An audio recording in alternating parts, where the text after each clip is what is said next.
কেমন ছিলেন? আল্লাহর রাসূল সাল্লাল্লাহু আলাইহি ওয়াসাল্লাম জাবির ইবনে সামুরা রাদিয়াল্লাহু তাআলা আনহু থেকে বর্ণনা করেন, তিনি বলেন, ফাজআলতু আনজুরু ইলাইহি ওয়া ইলাল কমার, আমি একবার মুহাম্মদুর রাসূলুল্লাহর দিকে তাকালাম, আরেকবার চাঁদের দিকে তাকালাম, একবার আমি মুহাম্মদের দিকে তাকালাম, আরেকবার চাঁদের দিকে তাকালাম। ও সাহাবী, তোমার কাছে কেমন মনে হলো মুহাম্মদুর রাসূলুল্লাহকে? তিনি বলেন, ফালাহুয়া ইনদি আহসানু মিনাল কমার, আমি চাঁদের দিকে তাকালাম, আমি মুহাম্মদের দিকে তাকালাম, চাঁদের দিকে বারবার তাকানোর পরে চাঁদের চাইতে মুহাম্মদুর রাসূলুল্লাহকে আমার কাছে বেশি সুন্দর মনে হয়েছিল। সুবহানাল্লাহ বলেন না? কত সুন্দর নবী মুহাম্মদুর রাসূলুল্লাহ সাল্লাল্লাহু আলাইহি ওয়াসাল্লাম। সম্মানিত ভাইয়েরা, আসুন যদি আমরা কোরআন হাদিসের দৃষ্টিতেও আমরা যদি দেখি মুহাম্মদুর রাসূলুল্লাহ সাল্লাল্লাহু আলাইহি ওয়াসাল্লামের জীবনী আদর্শ কোরআন শরীফের ফাতায় ফাতায় আছে না নাই ভাইয়েরা? কিন্তু শুধু মুসলমান নয়, লেমার্টিন বলেছেন, বার্নাস শ বলেছেন মুহাম্মদুর রাসূলুল্লাহ সম্পর্কে, জোরে বলেন সুবহানাল্লাহ। কি বলেছেন?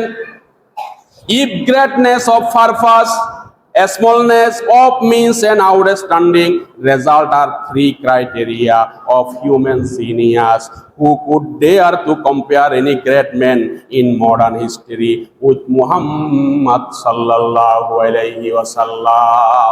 বার্নাস বলছেন, লেমার্টিন বলছেন, মহৎ উদ্দেশ্যে জীবন যাপনের সাধারণ উপকরণ, অসাধারণ সাফল্য যার জীবনে আছে, এই তিনটি মানদণ্ডে প্রতিবার বিচার করলে আজকের বিশ্বে মুহাম্মদের সাথে তুলনা কারো হয় না। সুবহানাল্লাহ বলবেন না? প্রতিভা মুহাম্মদের কাছে আছে, সাফল্য মুহাম্মদের কাছে আছে। লেমার্টিন বলেন, মুহাম্মদ সাল্লাল্লাহু আলাইহি ওয়াসাল্লাম শুধু সৈন্যবাহিনী নয়, আইন, শাসন, সাম্রাজ্য, সভ্যতা ও তখন সময়ের বিশ্বের এক তৃতীয়াংশ জনপদকে পরিবর্তন শুধু তিনি করেননি, বরং উহার সাথে বড় অসংখ্য মূর্তি, দেবতা, ধর্ম, বিশ্বাস, আচার অনুষ্ঠান, মানব হৃদয়কে পরিবর্তন করে মহা বিপ্লব নিয়ে এসেছিলেন আমার আপনার প্রিয় নবী মুহাম্মদুর রাসূলুল্লাহ সাল্লাল্লাহু আলাইহি ওয়াসাল্লাম।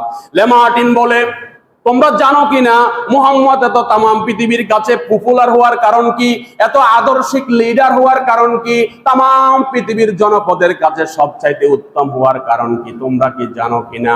আমি লেমার্টিন মুহাম্মদ সাল্লাল্লাহু আলাইহি সাল্লাম সম্পর্কে যতটুকু শিখেছি, যতটুকু আমি ধারণা করেছি, বিপ্লবের একটা হাতিয়ার হওয়ার কারণ হলো একটা কারণ, on the basis of a book every letter of which become law.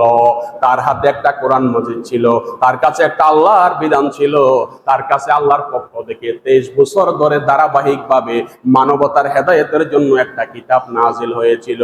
Every letter which become a law, প্রত্যেকটা শব্দের ভিতরে আল্লাহর পক্ষ থেকে আল্লাহর আইন ছিল। সুবহানাল্লাহ বলেন। আল্লাহর কোরআন মাজিদের প্রতিটা শব্দ, প্রতিটি আয়াত মানবতার জন্য আইন, ঠিক কিনা বলেন? প্রতিটি শব্দই মানুষের জন্য আইন। যদি তোমরা মনে করো মুহাম্মদ সাল্লাল্লাহু আলাইহি ওয়াসাল্লামের আনিত এই ধর্মকে, I have always held the religion of Muhammad sallallahu alaihi wasallam in high estimation become of his wonderful vitality. আমি মুহাম্মদ সাল্লাল্লাহু আলাইহি ওয়াসাল্লামের আনিত ধর্ম, বিশ্বাস, যাকে আমি অতি সম্মানের চোখে দেখি। সুবহানাল্লাহ বলেন না? আমি তার ধর্মকে সম্মান করি, আমি মুহাম্মদকে সম্মান করি, কারণ হলো এই ধর্মের ভিতরে রয়েছে অমর জীবনী শক্তি। এটাই একমাত্র আদর্শ যার মধ্যে চির পরিবর্তন হওয়ার মানুষের সুযোগ রয়েছে। জোরে বলেন সুবহানাল্লাহ। মুহাম্মদ মদকে বন্ধ করে দিয়েছেন, জুয়াকে বন্ধ করে দিয়েছেন, শরাবকে বন্ধ করে দিয়েছেন, নারীর প্রতি যারা আসক্ত ছিল অন্যায়ভাবে সেটাও মুহাম্মদ সাল্লাল্লাহু আলাইহি ওয়াসাল্লাম বন্ধ করে দিয়েছেন। যার সাথে নেতৃত্ব দেওয়ার আশ্চর্য ক্ষমতা রয়েছে মুহাম্মদের কাছে। লেমার্টিন বলছেন, জোরে বলেন সুবহানাল্লাহ।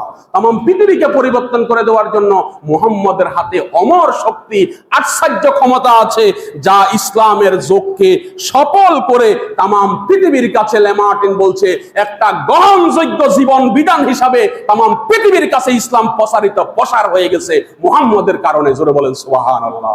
This is only man in the human history who is supremely successful in all respect. তোমরা যদি মুহাম্মদকে বিচার করো, একমাত্র ব্যক্তি who is supremely successful in all respect. যত বিষয় তাম পৃথিবীতে রয়েছে সমস্ত বিষয়ের উপরে মুহাম্মদ সাল্লাল্লাহু আলাইহি ওয়াসাল্লাম সফলতার মাধ্যমে উত্তীর্ণ হয়েছে।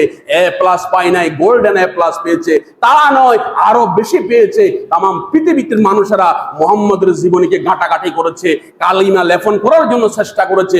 শত শত বছর পার হয়ে যাচ্ছে, মুহাম্মদের জীবনীর ভিতরে আসর দেওয়ার আজ পর্যন্ত কারো কোনো সাধ্য এবং তাদের কোন ধরনের সাহস আজ পর্যন্ত পৃথিবীর মানুষ দেখাতে পারে নাই। জোরে বলেন সুবহানাল্লাহ।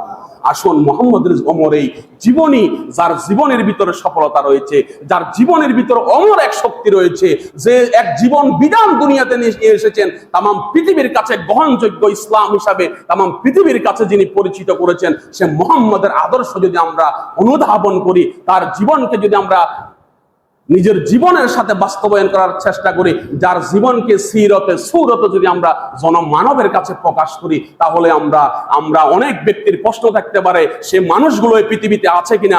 মুহাম্মদের আয়না দিয়ে যদি চরিত্রকে যদি আমরা দেখতে চাই, যদি তার আদর্শের সাথে যাদের জীবনী মিলে যায়, তাদের মাধ্যমে সোনালী বাংলাদেশকে আবার সুন্দর করা সম্ভব বলে আমি মনে করি। আসুন আমরা আল্লাহ রাসূলের সিরত সুরতকে জানি। আল্লাহ আমাদের সবাইকে কবুল করুন। আমরা সবাই বলি আমিন। হাযা মা ইনদি ওয়াল ইলমু ইনদাল্লাহ। আসসালামু আলাইকুম ওয়া রাহমাতুল্লাহি ওয়া বারাকাতুহু।